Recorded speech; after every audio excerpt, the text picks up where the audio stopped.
On today's show, coronavirus is back with a vengeance, and the governor says we're at a turning point with the pandemic in Michigan.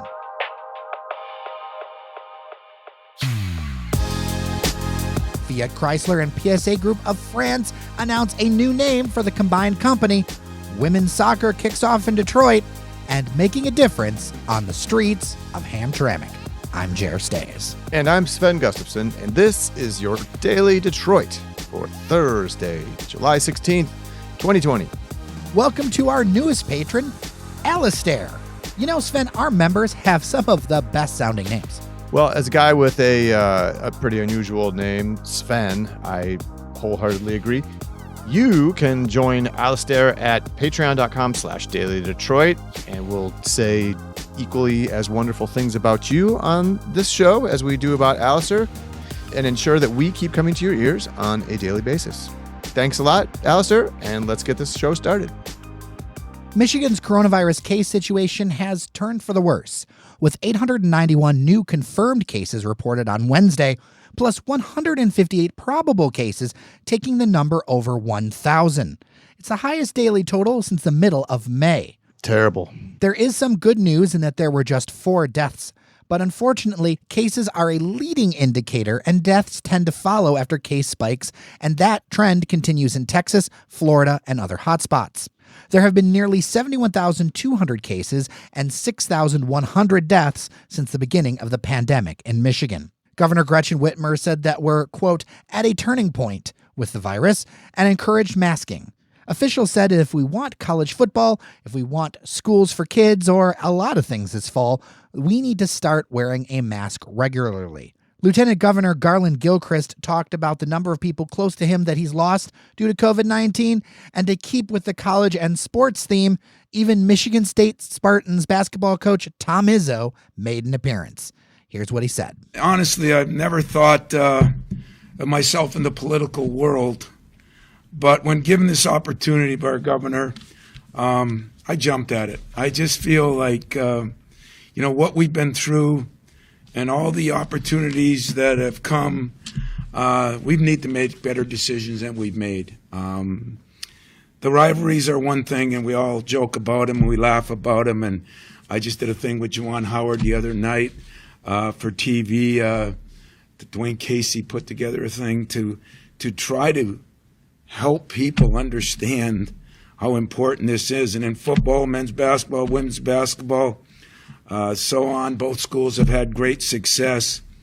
But the fight against COVID-19 it's not for just Spartans, it's not for Wolverines, it's for everybody to come together. And that doesn't happen very often. We're all on the same page. We're rivals. But in this case, I love everyone in this state. I've got to answer to 500,000 living alums, which isn't even close to what you got to answer to.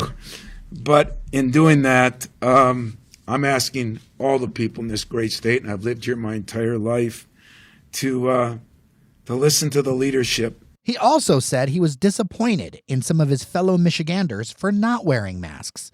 You know, Sven, I am concerned that if we don't get a handle on this now, an additional shutdown for bars, restaurants, and businesses could be economically devastating, man. There's Yelp data nationally that's showing that 41% of businesses listed as closed for the pandemic have not opened back up yet. Well, I will say that the restaurants and bars that have reopened are probably, struggling to turn a profit right now just because of the social distancing requirements and, limiting capacity and all that stuff. It's not hard to imagine that another shutdown would be positively lethal to many of them, perhaps most of them. And look, it's going to be really hard to listen to the same people who, say the coronavirus is a hoax or decry wearing masks as, somehow unmanly or an affront to their personal liberties, also complaining about having no college football to watch on their TVs this fall, or, having to have their kids do remote learning again this fall and having to supervise their Zoom meetings for them, while they're trying to do their own jobs from home. I mean, look, these things are all connected, people. Like, the economy and the coronavirus are connected. They are not separate. Like, in order to rescue the economy and resuscitate the economy, we have to whip the coronavirus. It is that simple. Wear your masks, people. It is not hard.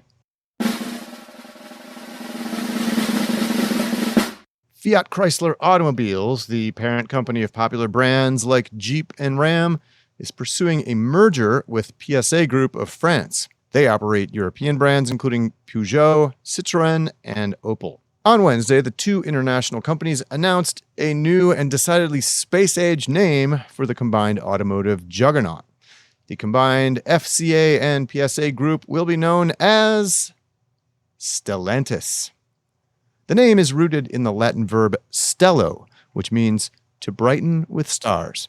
It's said to be inspired by the fusing together of two storied automotive brands and company cultures. The two companies announced plans to merge as 50-50 equals back in December. The new name would be used exclusively at the corporate level, meaning it would not appear as a badge on any vehicles, and FCA's Auburn Hills campus would become Stellantis North American headquarters. The next step will be to unveil a logo for the new name, though the names and logos of the individual vehicle brands will not change.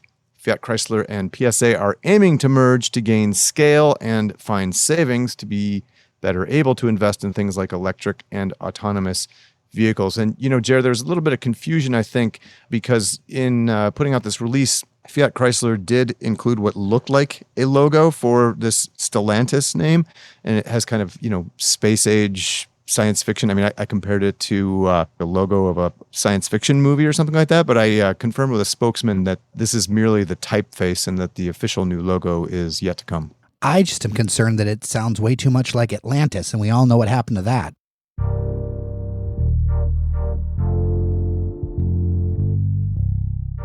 Detroit City FC's women's team is playing their first ever match this Friday, July 17th in Grand Rapids.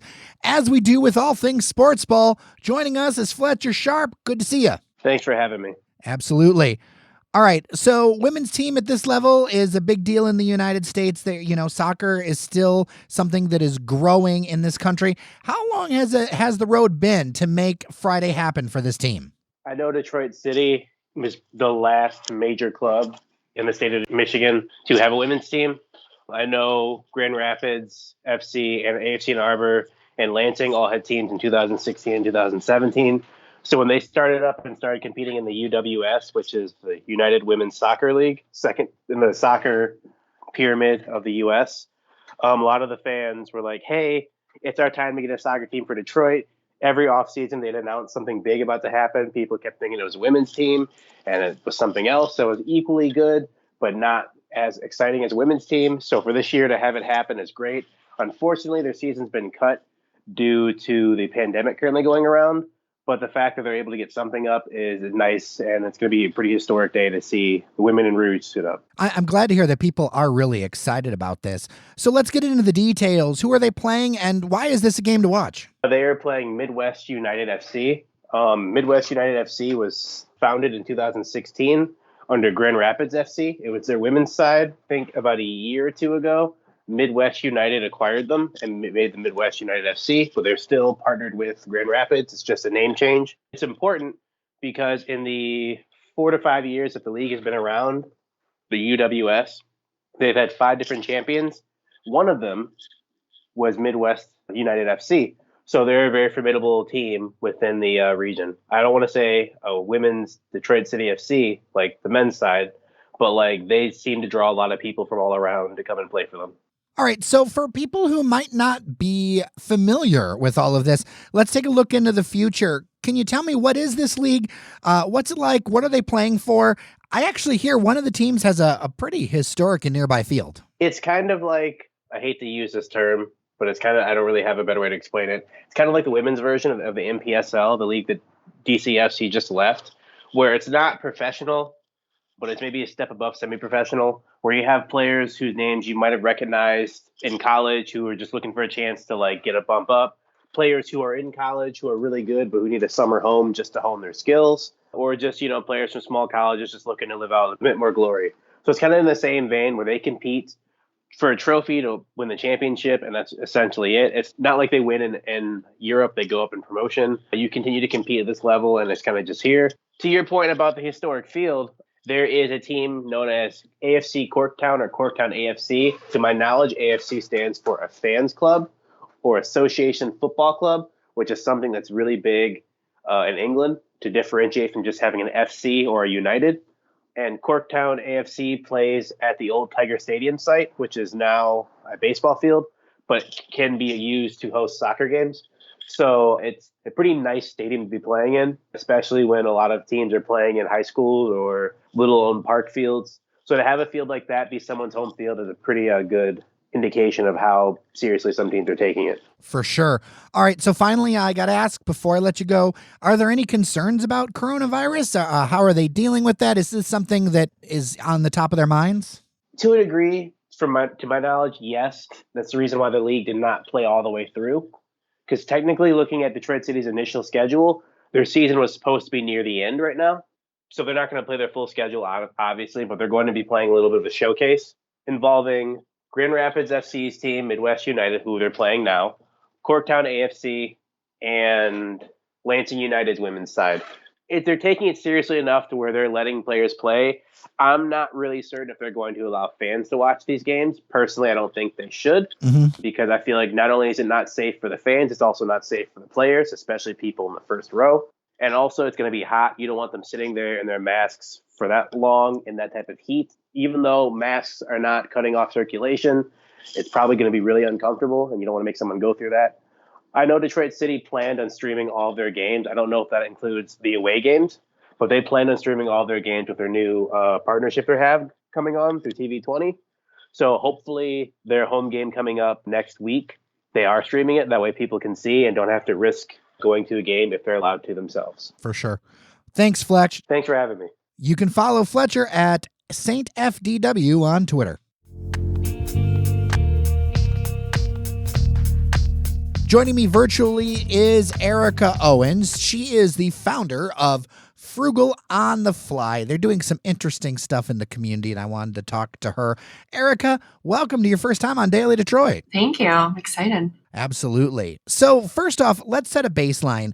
What exactly is Frugal on the Fly? Because, things come and go, but it's something that's kind of gotten my attention because, especially people who listen to this show, they're always looking for deals and ways to enjoy the city or their community without emptying out all of their pocketbooks. Yeah. So taking advantage of free and cheap things is my jam. So a couple years ago, I started Frugal on the Fly as a hub for people to find free and cheap things to do in the Metro Detroit area. Most of it focuses on STEM, lots in the arts as well, and concerts, different things like that. And a lot of them are family friendly, but a lot of followers that I have don't have children because a lot of these things are public events. They might be at DAA or different museums. And so, everyone's welcome. I'm big on interesting date nights, maybe like a charity event or something like that. Pay at the door, food and drinks are included. And it's a great way to, help out and be out for the night. Well, one of the things, though, with this whole pandemic thing is that, there's a lot less going out and a lot more things that need to be done still around the community. So I understand that you have found a way into helping out the community with food with a weekly distribution in Hamtramck. Now, how did that start? It was really someone that I knew was listening to someone else overhearing conversation about Food Rescue US, and Detroit does have a chapter, and they had recently got a grant from the USDA to pay farmers for their produce, and it would be delivered by semi to TCF Center, and they needed organizations to come grab it on Friday mornings and distribute it in a place of their choosing. So I called Dara Collins, she's the founder of the Detroit chapter, and said, gosh, what can I do? And she said, we're looking for organizations, because it was kind of last minute getting us all together that I knew in different areas in Detroit and other cities that were tapped into the community. So R.F. Huskek, he's the imam in Hamtramck, and he said, oh my gosh, I know exactly where you can do this. We are in definite need. We have definite families that are food insecure. Come on over. So I started on June 5th with 50 produce boxes. They're 25 pounds each. And I was just doing it with my 7-year-old son. And then we ran out within 20 minutes, and I called Dara. I'm like, hey, do you have any more food? So I drove right back to TCF, loaded up more, delivered more. And that was really his idea, is like, why don't we see if we can go back and get more? There's still people in line. So every week, every Friday, I do this at the corner of Holbrook and Joseph Campbell. And it has grown so much that last week I did 440 families, and this Friday we will be at 1,400 families. Whew. One of the things that also impresses me about what you're doing is that you've been able to get others to rally around what you're doing and, pitch in. Can you talk about that a little bit? Because I noticed that you actually have a van to do all this kind of stuff. Yes, it was really great. In the first couple of weeks, I could only do so much because I just drive a Dodge Caravan. It's just me. And a friend of mine asked, what could people do to help you? And I said, well, I'm fine with passing out the food, but what I really need is more food to get from Detroit to Hamtramck.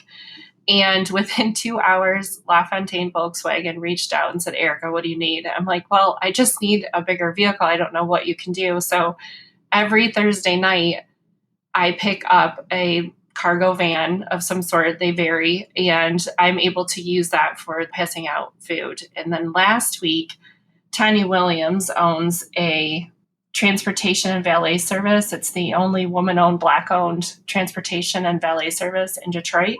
So she now joins me, and she brings a fleet vehicle. So now we don't have to do 4 trips to TCF. I really only have to go back once to get all the food I need. Well, that's big. And then now another produce company, Preferred Produce in Detroit, reached out because I only get the couple hundred each week from Food Rescue Detroit. They reached out to me and said they had a surplus of produce that people couldn't use, agencies couldn't get there, whatever. So now they show up to my corner with a truck and drop pallets of food. So that's how I'm at the 1,400 now for the week. One of the things that I know covering the city for a while is that these things can be kind of spotty as far as actually reaching people, as far as actually getting the food distributed. What has been a difference maker for you to actually get the food in people's hands? Because I've noticed there's all kinds of apparatus around people who say they're going to get food into people's hands. But to be frank, it doesn't always happen. What's different with what you're doing? I really quickly throw up a Facebook event. I invite all my friends. I tell everyone I know to share. I make sure I let the public school system know. The mayor has been great in Hamtramck, so she puts it in her weekly address to remind people to come. So I think I quickly just went around and, maybe called the right people and just have really great friends that share, and then their friends share.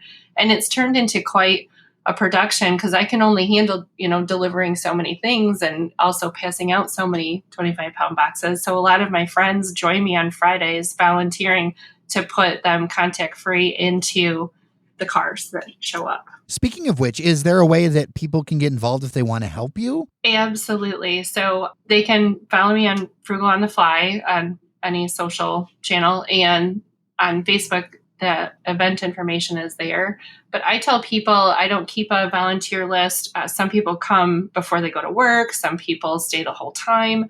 So if you just show up, you can't miss it. There's signage all over the grass and all over my vehicle that say Frugal on the Fly, free produce. Just come find me and join the team. It's from 8 to 11:30 every Friday morning.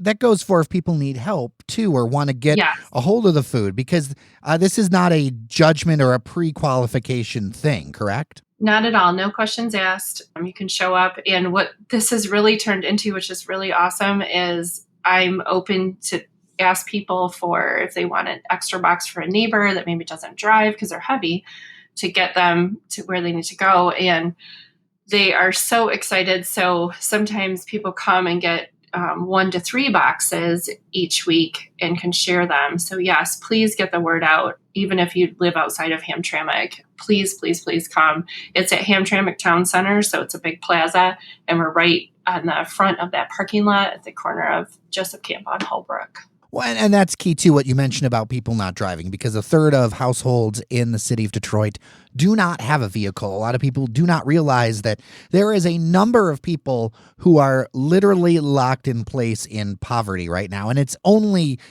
exacerbated with the pandemic. Mm-hmm. Yeah, I mean, 35% of families right now are food insecure. It is rising, rising, rising now more than ever, because at the beginning, maybe people had some savings and it's depleting. They're now, wondering when they're going back to work, or maybe their hours are being cut. There's lots going on. And so we're really seeing an uptick of people that are showing up. Well, Erica Owens, Frugal on the Fly, thank you so much for spending some time with us on Daily Detroit. I will put links in the show notes to check all of those things out for our listeners. Oh, I really appreciate it. Thanks for having me and spreading the word.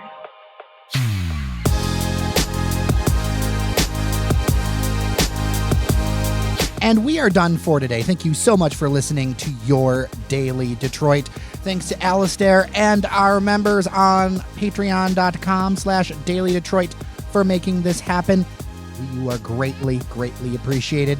We will be back at you tomorrow. I'm Jer Stays. And I'm Sven Gustafson. As a reminder, we love you, wear your masks, take care of each other, and we'll get through this thing together.